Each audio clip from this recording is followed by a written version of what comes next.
morning, dear student. I am Shivangi and I will be teaching your GK classes.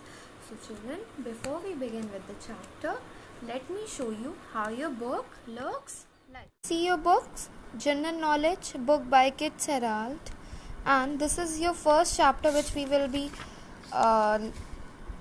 be studying today, that is Freedom Fighters of India. You can see children, there are 5 freedom fighters which we are going to study today, that is Subhash Chandra Bose, Bhagat Singh, Rani Lakshmi Bai, Sardar Vallabhbhai Patel and Chandrasekhar Azad. We will learn about our freedom fighters. The first freedom fighter that we are going to study about is Chandrasekhar Azad. Had only one resolve, that he will never be caught alive and taken to the gallows. On 27th February 1931, in the Alfred Park, Allahabad, when an associate betrayed him, left with only one bullet, he fired it at his own temple. We leave you with his one and only poetic composition. And now children, it's time to know about Sardar Vallabhbhai Patel. Before knowing about Sardar Vallabhbhai Patel, let us see some photographs.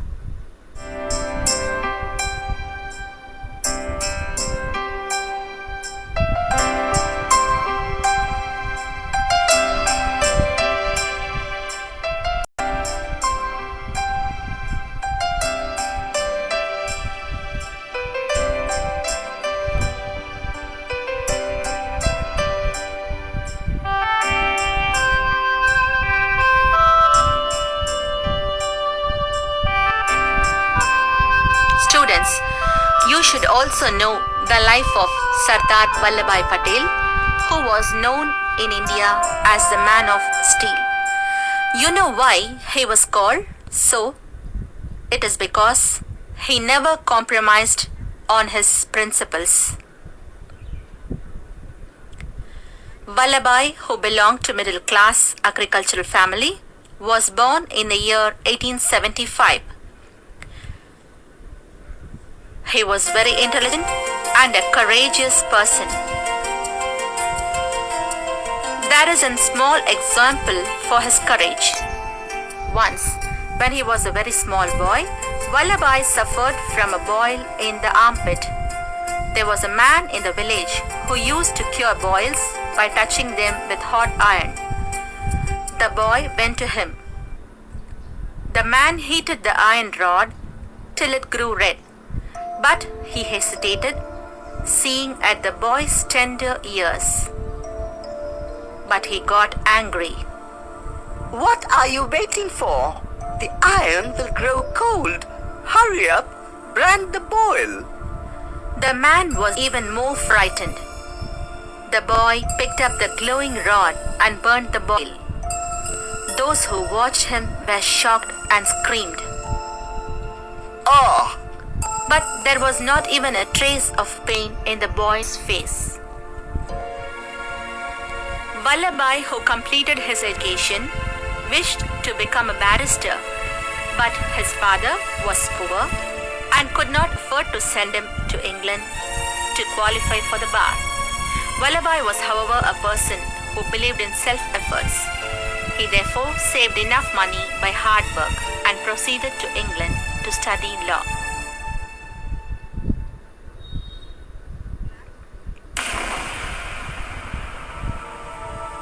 He successfully completed his bar examination and returned to India in 1913.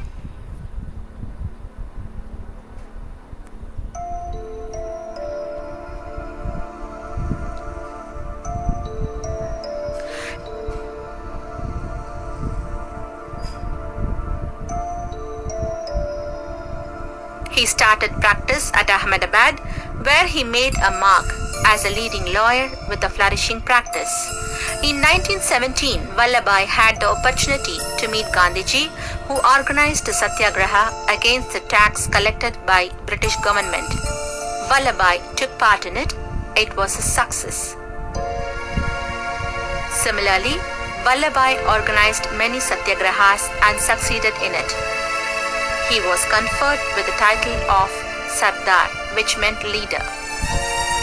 Thus, Vallabhbhai came to be known as Sardar Vallabhbhai Patel. In 1930, first civil disobedience movement was launched and Sardar was the first to be arrested.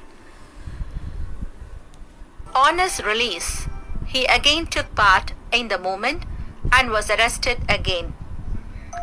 This time, he spent 16 months in jail with Gandhiji, which he considered as the most significant one in his lifetime. He was again arrested in the year 1942 in connection with the Quit India movement.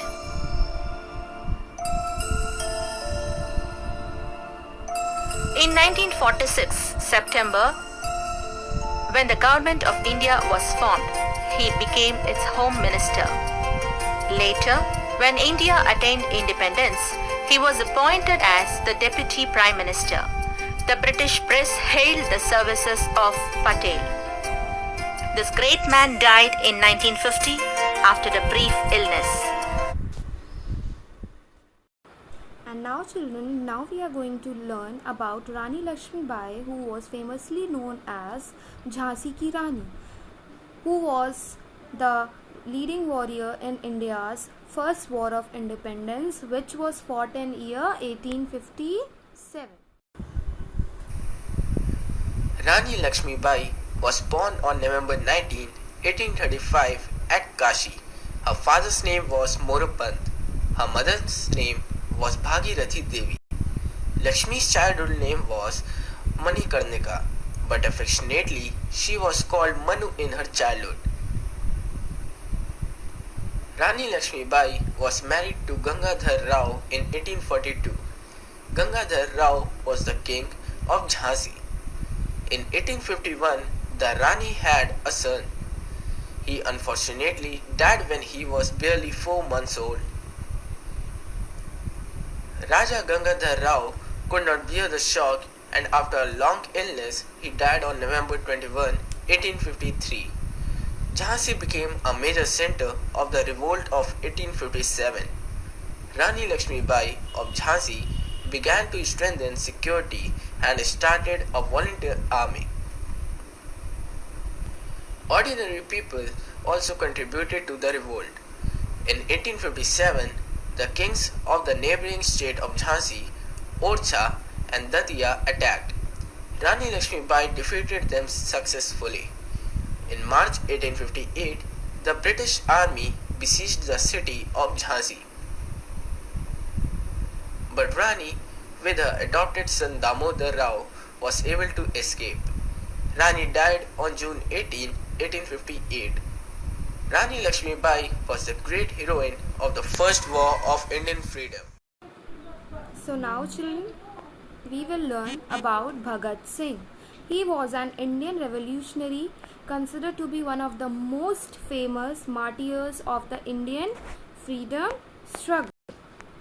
Let us know more about him.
Now children, last but not the least, we are going to learn about Subhash Chandra Bose, who was also known as Netaji. Now let us learn more about him.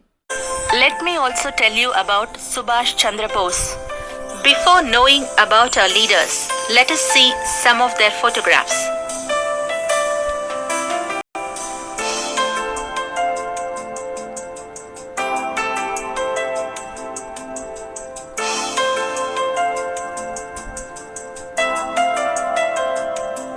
Suresh, listen. Subhash Chandra Bose was born in Cuttack on January 23, 1897. His mother was Prabhavati and father, the famous lawyer Janakinath Bose. When Subhash was 5, he was admitted to the Protestant European School at Cuttack. He soon became a favorite of the teachers. Subhash, who was not 12, transferred to Ravenshaw Collegiate School. His headmaster, Benny Madhav Das, was a true nationalist. He seeded the patriotism in the students' mind. He passed his matriculation examination and stood second in the university. Then he joined Presidency College in Calcutta. In the college, the behavior of the British professors were humiliating to the Indian students. Subhash could not tolerate the way professors abused them. Subhash took a lead and called for a strike, which went for 3 days, and finally the strike was called off when the professor apologized. But Subhash was thrown out of the college. He returned back to Cuttack and formed a group called Nursing Brotherhood to render service to neglected patients. Soon he became a popular figure. Again, he joined Scottish Church College. There he took military training. Subhash graduated from Calcutta University at the age of 22 and went to England to appear for Indian Civil Service examination. He stood fourth in the ICS exam but resigned from the service only to take part in the freedom fight. He returned to Bombay and met Gandhiji and spoke to him about the freedom struggle. But Gandhiji suggested him to see Deshabandhu Das and work with him, saying, "My road to freedom is non-violent and yours is different." So Subhash joined with Deshabandhu, formed Swaraj Party, which organized for demonstrations, processions and meetings, for which he was imprisoned. His health became bad, so he was released. Later, he formed the INA, Indian National Army. With the help of the Japanese army, he fought against the British army, but Japanese and INA was defeated. His friends advised him to hide himself as Britishers were in search of him. On August 17, 1945, Netaji boarded a Japanese plane for some unknown destination. He did not reach the destination as the plane in which he went crashed on the way. Is he dead? Does he live?